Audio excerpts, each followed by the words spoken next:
Hi guys, welcome to another Total Technik video. Today I'm going to show you how to remove the sat-nav. This is the RNS-E unit. The RNS-D and the RNS-E both have the same method of removal, so no matter which one you've got, just follow these instructions, you'll be fine. There's A4, S4, RS4, B6 and B7. The process for removing the sat-nav unit is identical. So I'll show you the tools that you need and we'll get this removed in just a few minutes. So taking a quick look at the tools that you need. These are the tools that are required to remove pretty much all Audi stereos of this age. As you can see, it's flat on one side, curved on the other. If you type into eBay Audi stereo removal tools, you'll be able to find a cheap set of these very easily. As you can see, I've got 4 here. Some of the cheaper kits on eBay, they only contain 2, so make sure if you are buying some kind of multi-kit or something like that, specifically to do your Audi stereo or sat-nav, make sure your kit comes with 4, because you'll never get this out with 2, you must have 4. Okay, so we have our 4 tools here, and I'll show you where the 4 slots are located that these are going to fit into. There's one right here between the radio and CD buttons. You can see it just there. The other one is here just below the volume control. The third one is at the top here, just in between the fast forward and skip backward and forward buttons. And then the fourth one you can't actually see. You've got to use a little bit of common sense. It's actually around the same position, hidden across the top edge of the screen. So I'll show you the correct way to insert the tools into these 4 gaps, and then the whole thing should come out relatively easily. So to install these tools, as you can see, mine are actually marked left and right. Not all of them are.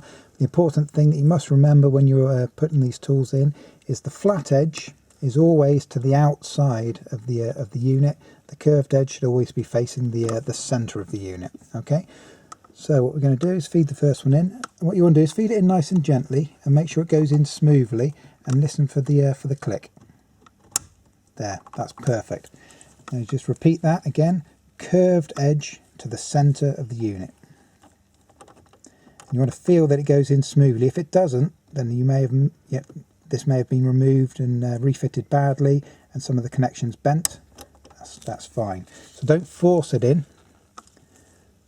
If it doesn't feel right, pull it out and put it in again. Now the hidden one that you can't quite see, you can kind of get an idea of where it should be. You can line it up with the bottom one. Remember, curved edge in towards the center, so we know it should be somewhere around there. There it is. So all 4 are in, so we're ready to remove this unit. Now, one thing to do before you actually remove the unit is to protect your gear knob, because what often happens is, you see, this kind of happened to this one, I guess, maybe through removal of the stereo, I'm not sure, but the bottom of these units tends to be quite rough. You know, it's kind of a machined aluminium, and if you bring it out, you have to disconnect the wires, and so you end up leaning it, sitting the unit on top of the gear knob. And of course, in this S4 here, this is all made of nice leather, and you really don't want to ruin this. So what I'm going to do, this is an automatic. If you've got a manual, just move it down into 4th with the engine off. Now to remove the automatic, obviously the lock's on, but if you turn the key without switching the engine on, turn the key to position 2 just to get the ignition on, you'll be able to move this out of the way. It gives you as much room as possible. And what I'm going to do is I'm just going to put a cloth over the top of that to protect it, and now I'll remove the unit. The key to removing the unit, sometimes it can be a little bit sticky. The key to doing it is kind of pulling on opposite sides evenly. What I tend to do is go diagonals to start with. Now what you may find is that one of these doesn't lock in as it should and keeps popping out. If that's the case, then obviously try using the opposite too. They can be in quite tight, such as this one here. You've just kind of got to get a bit of a feel for it. There it is. Just wiggle it side to side and the whole unit will start to come.